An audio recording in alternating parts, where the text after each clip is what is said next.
Hello everyone, here's today's briefing on substance use and public health.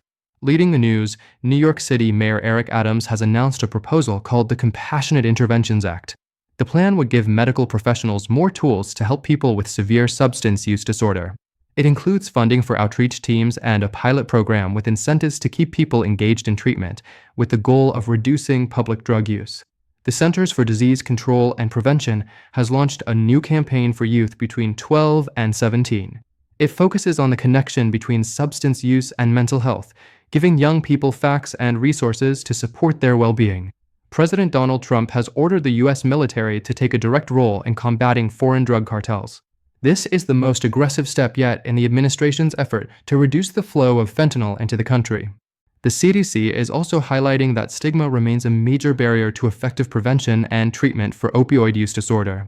Stigmatizing attitudes, even among clinicians, can discourage people from seeking the help they need. Provisional data from the CDC shows a nearly 27% decrease in predicted overdose deaths in 2024 compared to 2023. Public health interventions are having an impact, but overdose remains the leading cause of death for Americans aged 18 to 44. The Food and Drug Administration is taking steps to restrict dangerous 7-OH opioid products. Officials emphasize their commitment to protecting consumers from unregulated substances and continuing partnerships with states.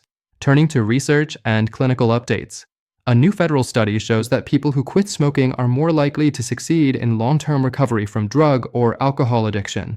The researchers note that treatment works best when multiple addictions are addressed together.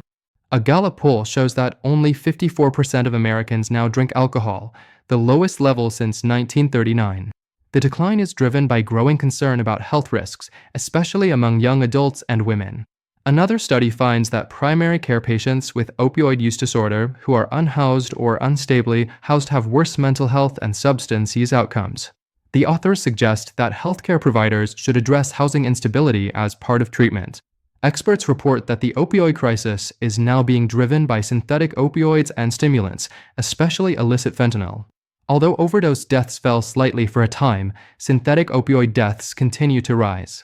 In Colorado, a law that increased criminal penalties for fentanyl possession did not change overall overdose trends, but overdoses rose significantly among the non-Hispanic Black population. Researchers warn about unintended consequences of policy decisions on health disparities. The NIH HEAL initiative continues to fund more than 1,000 projects nationwide to accelerate solutions for the opioid crisis, focusing on pain treatment, prevention, and recovery. Finally, a report from the Kaiser Family Foundation shows a decline in opioid overdose deaths in mid-2023, especially among white individuals. Progress is uneven across different groups, and researchers note it is difficult to identify which policies made the difference. That concludes today's briefing. Thank you for watching.